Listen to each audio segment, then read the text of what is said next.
երկաթ առաջին չէ, երկրորդ սարի վրա վերջ ունեցել։ 100 մետրից ավել այդպես։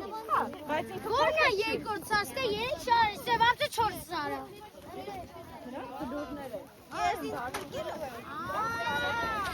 Երկրորդ սարի վրա 100 մետրից ավել երկարությամբ վերջ ունեցել, որը մինչև հիմա պահպանված է։ Ուր ախե չեք տեսնում։ Ես կարող գնամ շուտ։ Ուրիշ օր գիտեք դրա համար ասեցին իմացանք արդեն։ Ու այդ բերդից նույնիսկ Սևանա լիճն է երևում, այնքան բարձրուսիում տեղում ասացած բերդը։ Բայց բացի այդ գոյություն է ունեցել համ էլ Քյորոգլի անունով իշխան, որ համ Վրաստանում, համ Թուրքիայում, համ մի շարք այլ երկրներում ամրոցներ է ունեցել։ Այդ թվում նա այդ սարի գագաթի սարը իրականացի կոչվում է Քյորոգլու հիմա է ասած տեղադրած։ Բայց երբ որ անցնում ենք սարի հակառակ կողմով, մենք տեսնում ենք պահպանված պատերը, իր սենյակները։ Հետևաբար այս սարն իր պատին կոչվել է Քյորոգլու սար։ Հանգստացանք, այո։ Այս քարի անունը մածնակար է։ Ինչի է կոչվել մածնակար, որովհետև մեզանից մոտավորապես 1 դար առաջ այստեղ Մոսա անունով հովիվ է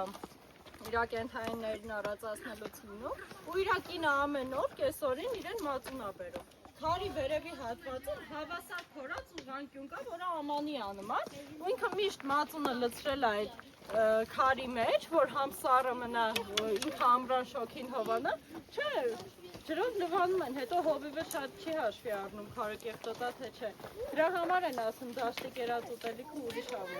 ավելի համով է, ավելի բնությանը մոտ է։ Ու քանի որ ինքը ամեն օր այս քարի վրայից մածուն է կերել, քարը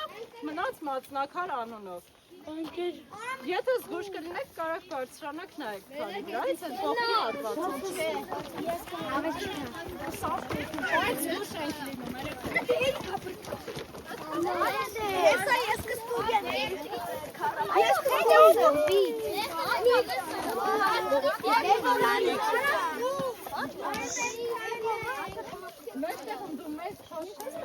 Ես սպասում եմ։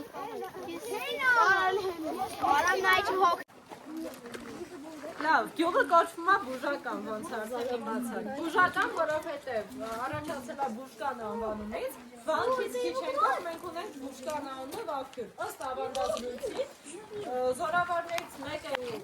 պատերազմի պատրաստ վիճակում ու ինքը անունը թողում է Բուժկան։ Հետագայում արդեն Բուժական։ Մենք աղբյուրի մոտ էլ կիջնենք, կտեսնենք աղբյուրը։ Շատ լավ, երեխեք, որ թվականին է տեղի ունեցել կրոնափոխությունը Հայաստանում։ 301 թվականին։ Իսկ քրիստոնեության մուտքից առաջ որ կրոնն էր Հայաստանում։ Հիթանոսական։ Բերմի նախշազարդերը, որ մենք տեսնում ենք, պատկերել են մեր հեթանոս 3 աստվածներին։ Այսինքն մենք այս